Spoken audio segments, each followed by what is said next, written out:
Ladies and gentlemen, on behalf of FedEx, I would like to wish you all a warm welcome to this e-government conference. My name is Frank de Winne. Last year, over a period of 6 months, I had the privilege of being a member of the crew of the International Space Station, ISS. For the last 2 months of the mission, I was commander of the station. It was the first time in the station's history that its team of astronauts was not led by a Russian or an American. This was a collective achievement of the European Astronaut Corps, something our European Space Agency, ESA, is very proud of. When the organizers asked me to be your host for 2 days, I didn't hesitate for a moment. Not only is the subject of this conference extremely fascinating, it is also the first time that the Belgian astronaut is heading such an international conference. Again, something to be very proud of. Ladies and gentlemen, space travel isn't just there for its own good. It serves science and exploration. Carrying out all kinds of scientific experiments is a daily activity up there. The sorts of tests that might not reveal the secrets of the universe at the drop of a hat, and some of the tests might even appear trivial, yet in the long run, they will have repercussions down below. Neither does e-government exist for its own good. It also serves society. E-government is a basic condition for open democracy, and it has its repercussions on the citizen down below, so to speak. Space travel and open government both serve honorable objectives. They should get all the help they need. And of course, no space travel nor e-government without technology. The speed with which technology is developing is amazing. E-government can and must use this to its advantage. After all, technology can work in a democratized way. Taking music, where once only a few rich individuals could afford a complete orchestra, nowadays an MP3 player is sufficient. I think another piece of common ground between e-government and space travel is cooperation. Without cooperation, a project like the International Space Station would not exist. Cooperation between the crew and mission control, between government and industry, and especially cooperation between various countries around the world. The ISS is an international box of building blocks. The component parts are supplied by 15 different countries. That requires quite some consultation and trust. The same goes for successful e-government. May this conference be a living proof of that. Ladies and gentlemen, for open government, for democracy to work better, there is no final frontier. There is only a beyond. I hope that over these 2 days, you will all push back some of your frontiers. And finally, I mentioned before the importance of technology. It certainly shouldn't be absent from a conference such as this one. What do you think of this, for instance?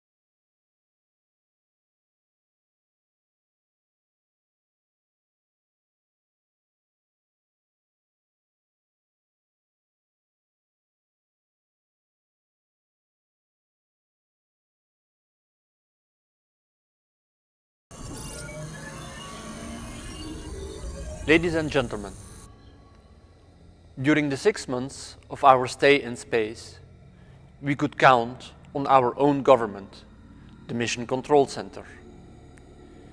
We had complete faith in it, knowing that it was looking after us every minute of the day and the night, ensuring that the project stayed on course, sometimes literally. Now and then, the ISS strayed somewhat off course, and it had to be adjusted. That was done autonomously by mission control, and most of the time, we never even noticed. We had peace of mind. However, cooperation also happened the other way around. As a commander, twice a day, I had lengthy discussions with Earth, during which I gave a comprehensive report and made suggestions where necessary. Incidentally, and I'm not ashamed to admit it, I did do a little bit of fiddling up there. I had to replace a piece of equipment one day. When I came to fit the reserve unit, it turned out that down on Earth, they'd forgotten 18 screws. 18. You don't even get that with an IKEA cupboard. Normally, I have to report something like that immediately and wait for instructions. But the handyman and the engineer and me had an idea. I simply informed the ground that I took the missing screws out of an old unit and that the job was done. It turned out that down on Earth, they were very happy with the solution. Ladies and gentlemen, it seems to me that transparent cooperation is very helpful for e-government. Transparency in the feedback, transparency in the interaction. I'm convinced that this is vital for both sides of the wire. Oh, and on a slightly lighter note, I do hope that you left me some coffee.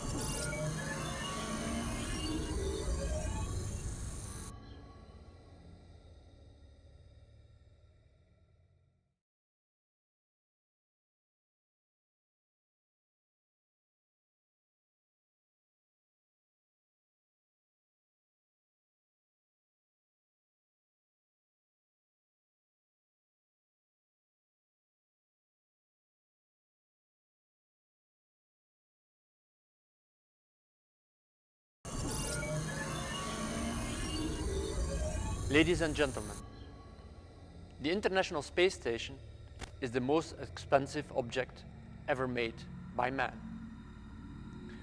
The 15 participating countries have already invested an estimated 100 billion euros into it. Not only is that a lot of money, it actually comes out of the citizens' pocket. It is also the moral duty of the project leaders to apply the investment in the most efficient and effective way possible. There is simply no room for loafers in space. It didn't bother me at all that our life on board the ISS would be ruled by extremely strict work schedules and deadlines, all put together by mission control.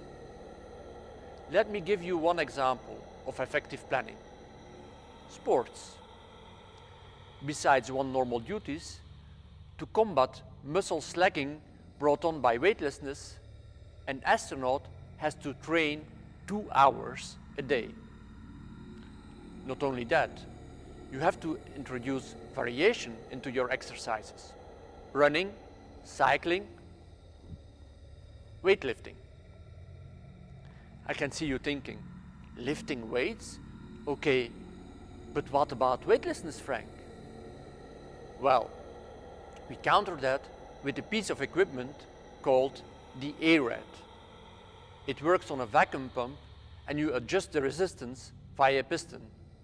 Does that clear it up? Now, where was I? Oh yes, every day Mission Control draws up a training schedule. That takes some working out. Who's free, which piece of equipment is available, and each of us has its own training schedule. Then there is a matter of whether the exercise might harm the course of an ongoing experiment because there might be vibrations.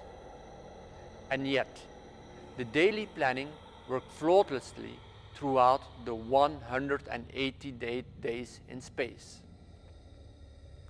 And talking about planning, I certainly have no intention of messing up the planning of this conference. I'm going to wind up in the most effective way I know. I believe, ladies and gentlemen, that e-government also owes the citizen a large measure of efficiency and effectiveness. See you later.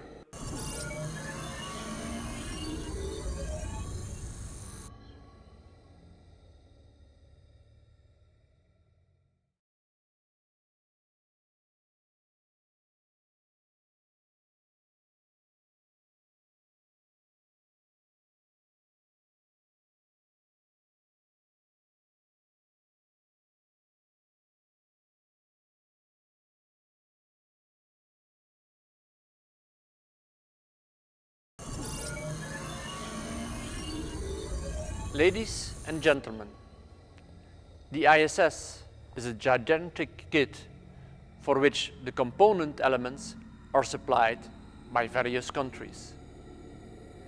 And that's exactly where things can go wrong sometimes. Let me give you just one example of what I mean.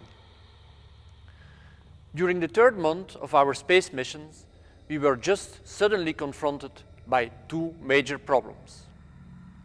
Major problem number one of the two toilets had ceased to function. Problem number two, I was the one who had to repair it. After all, it's not as if you can open a window up there to get some ventilation. And as regards to problem number two, I don't happen to have a diploma in space plumbing. No, piece of cake, I thought. All I had to do was to use some spare parts from the Russian toilet to repair the American one. But that didn't work. It seems that Russians and Americans use different space toilet standards.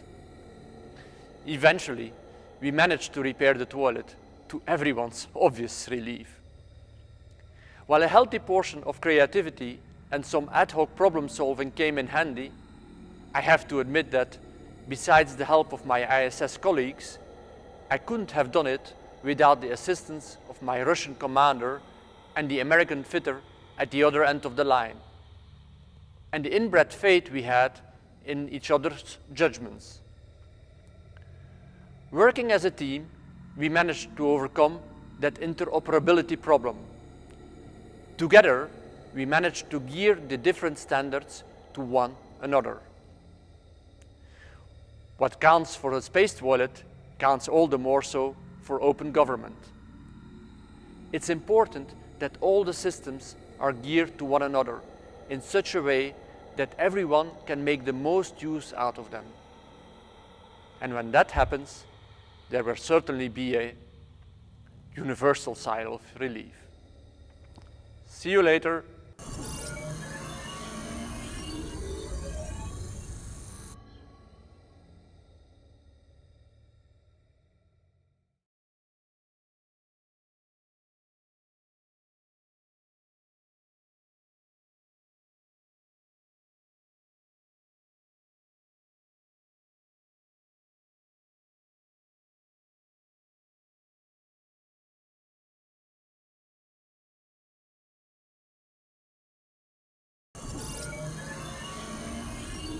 So, ladies and gentlemen, we've come to the end of our first conference day.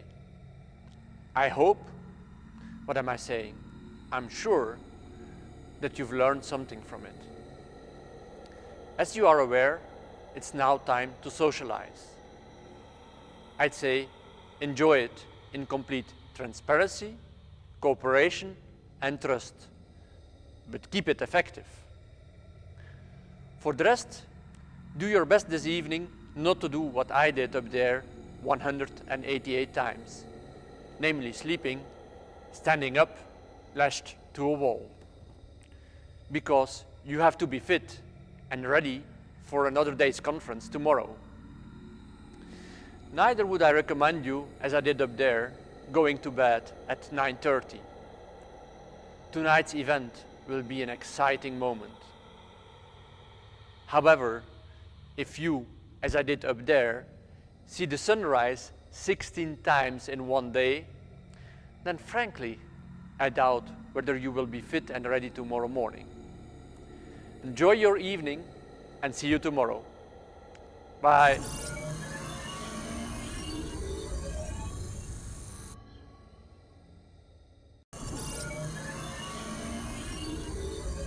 Good morning, everyone.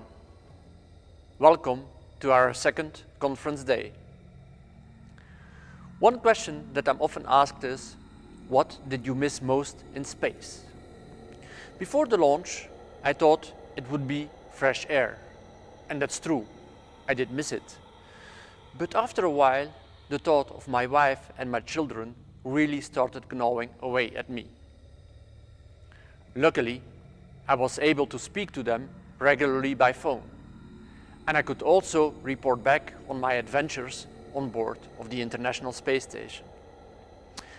Oh yes, and water. Water is a scarce commodity on Earth. As UNICEF ambassador, I know that only too well. And in space too. We had 3 liters of water a day per person for our use. 2.5 liters as drinking water and half a liter to wash ourselves. Not really enough to have a decent shower. One of the subjects coming up in your breakout session is green IT. Well, what do you think of this?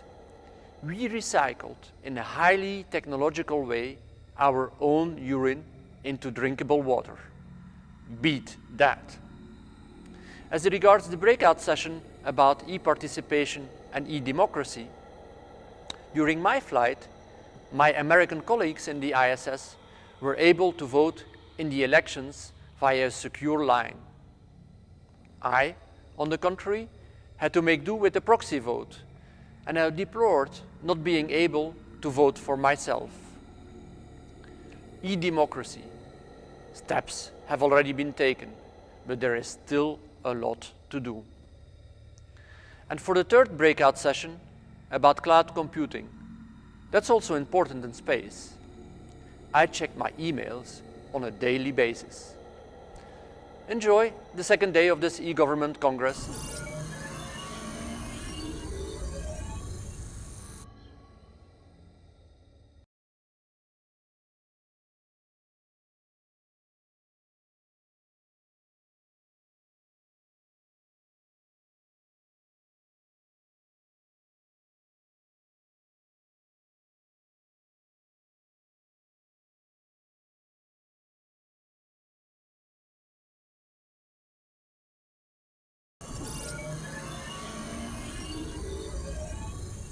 Ladies and gentlemen, the ISS is a classic example of what people can achieve when they decide to work together for a common goal. During my flight, this cooperation took place between 6 individuals in this enclosed space, excuse the pun, of a space station. A similar cooperation also takes place every day between various countries who put aside their differences and possible disagreements for the greater good of mankind. However, equally important is the cooperation between government and industry. To put it bluntly, if the ISS had only originated from the public sector, then I cannot believe that this project would ever have been a fact. The input from private research and development in this spectacular journey of exploration remains essential for its success. I also think that partnership for e-government is fundamental. Here too is a need for interaction between the public and private sector. The public sector has to take its inspiration from industry and it has to listen to it. And that's exactly what we're going to do now. The battle of the CEOs.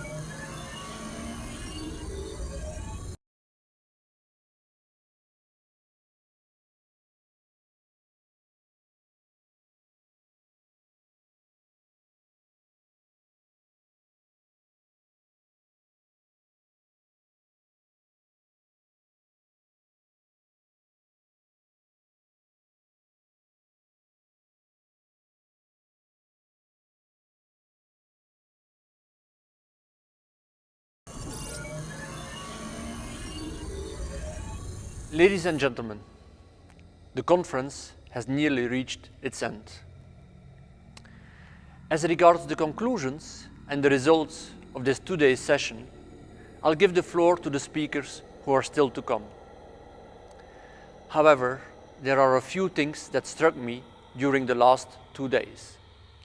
Space travel and e-government actually start out from the same basic principles, important principles, such as interoperability, the need for standards, the importance of international cooperation, and mutual trust. Ladies and gentlemen, it is vital that we continue to make a concerted effort in these areas. Let this conference be a step in the right direction. The countdown to more efficient, more effective, and more open e-government started here. T-minus, how much?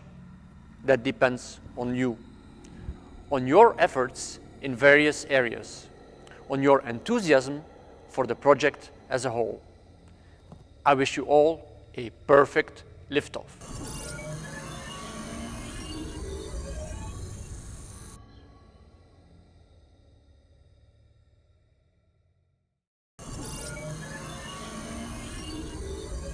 Ladies and gentlemen, when my space capsule landed back safely on Earth on December 1st last year, my spaceflight came to an end, but not my mission at ESA. Since then, I'm even more convinced that if we continue the exploration of space, we all will also continue to progress as a society. Thus, I shall continue to dedicate myself to further our progress to the very best of my ability. And I hope that you all feel the same way. You will be leaving soon, making your way home after what has been an exciting conference. But it doesn't stop here, it doesn't stop there.